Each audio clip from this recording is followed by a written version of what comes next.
जिस साजिश की निशानदेही की जा रही थी उसके बारे में बयानात आने शुरू हो चुके हैं। जी हां, मोहम्मद हफीज का हालिया बयान सामने आया है जिसमें उन्होंने कहा है कि आने वाली T20 सीरीज में जो कि न्यूजीलैंड के खिलाफ पाकिस्तान खेलेगा उसमें बाबर आजम को बाहर बिठाया जा सकता है।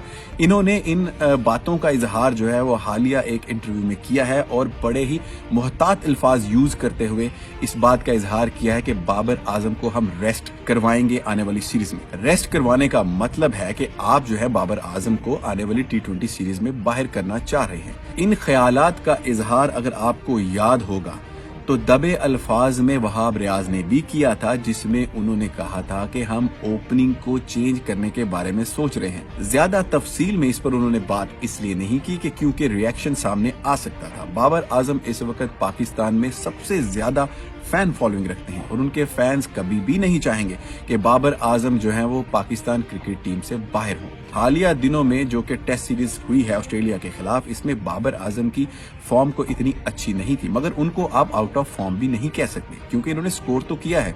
ऐसा नहीं हुआ कि वो 0-5-2 पर आउट होते रहे हैं, बल्कि डबल फिगर्स में भी आए और 50 के करीब भी पहुंचे।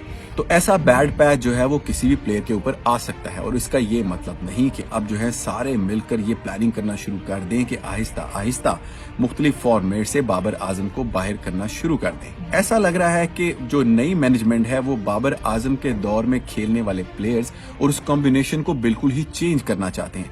T20 में आपको याद है कि बाबर आजम जो है मोहम्मद रिजवान के साथ ओपनिंग करते हैं, मगर इस ओपनिंग को अब तोड़ने के अमल से दोचार करने लगे हैं मोहम्मद हफीज और उनके साथ इस साजिश में बराबर के शरीक हैं वहाब रियाज।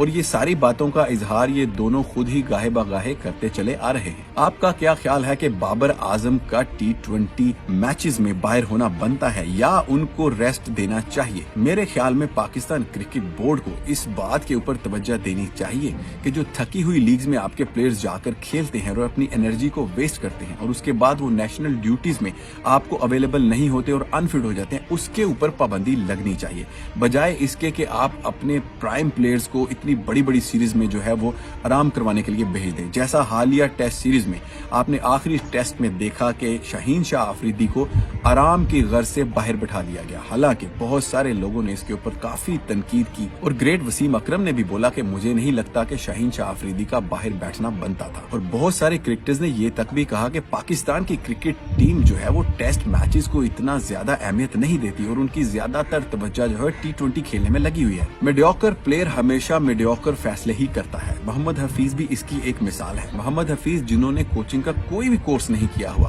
और ना ही इनके पास मैनेजमेंट की कोई डिग्री है, ना ही कोई स्पोर्ट्स के ऊपर इन्होंने कुछ पढ़ा हुआ है। एक बहुत ही सादा से प्लेयर थे जिनकी कोई इतनी ज्यादा कंट्रीब्यूशन पाकिस्तान क्रिकेट के लिए है भी नहीं और इनको लाकर आपने डायरेक्टर बना दिया और उसके बाद हेड कोच बना दिया, जिसके ऊपर जो है इंटरनेशनल मीडिया ने भी काफी तनकीद की और इनको एक्सपोज होते हुए देखा।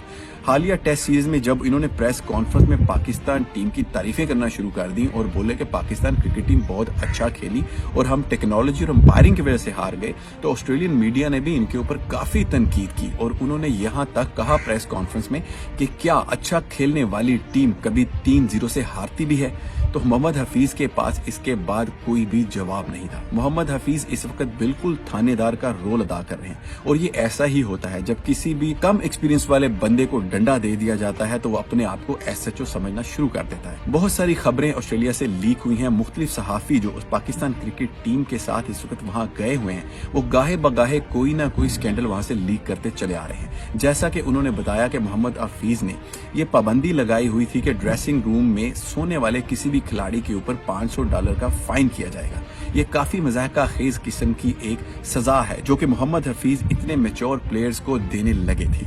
इसके बाद मोहम्मद हफीज ने कर्फ्यू लगाया हुआ था कि प्लेयर्स जो है वो लेट ज्यादा देर बाहर नहीं रह सकते और बाहर शॉपिंग और इस तरह फिरने के लिए ऑस्ट्रेलिया में नहीं जा सकते। हालांकि आपको पता होगा कि माजी में बहुत सारी मिसालें ऐसे मिलती हैं जिसमें मुख्तलिफ कोचेज अपने प्लेयर्स को इजाजत देते हैं कि जब उनका ब्रेक टाइम चल रहा होता है तो अपने आप को रिलैक्स करने के लिए बाहर जाएं, शॉपिंग करें और वहां की सैर करें ताकि आप ताज़ा दम रहें और मैदान में अपनी 100% कारकर्दगी दिखाएं।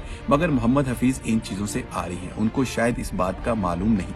اس کی وجہ یہی ہے کہ انہوں نے کسی بھی لیول کا کوچنگ کورس نہیں کیا ہوا۔ ان کا اپنا خود سکینڈل جو ہے وہ ابھی ریسنٹلی سامنے آیا ہے، جس میں بتایا جا رہا تھا کہ محمد حفیظ اپنی بیگم کے ساتھ شاپنگ میں اتنا زیادہ مصروف رہے اور اس کے بعد جو آسٹریلیا سے فلائٹ اڑنے والی تھی اس میں لیٹ پہنچے، جس کے بعد انہیں فلائٹ میں بیٹھنے نہیں دیا گیا اور ان کو ایئرپورٹ سے واپس بھیج دیا گیا۔ تو جس پلیئر کے پلے کچھ بھی نہ ہو وہ اسی طرح کے مضحکہ خیز اعلانات کرتا ہے اور پابندیاں لگاتا ہے۔ اگر آپ کو کسی کو ڈائریکٹر لگانا ہی تھا تو پی سی بی کو چاہیے تھا کہ کسی ایسے اسٹرانگ بندے کو ڈائریکٹر لگاتے جو کہ کرکٹ کی نالج بھی رکھتا ہے اور مینجمنٹ کا ایکسپیرینس بھی رکھتا ہے، جس کی باڈی لینگویج بھی بتاتی ہے کہ وہ کنٹرول کرنے کی صلاحیت رکھتا ہے۔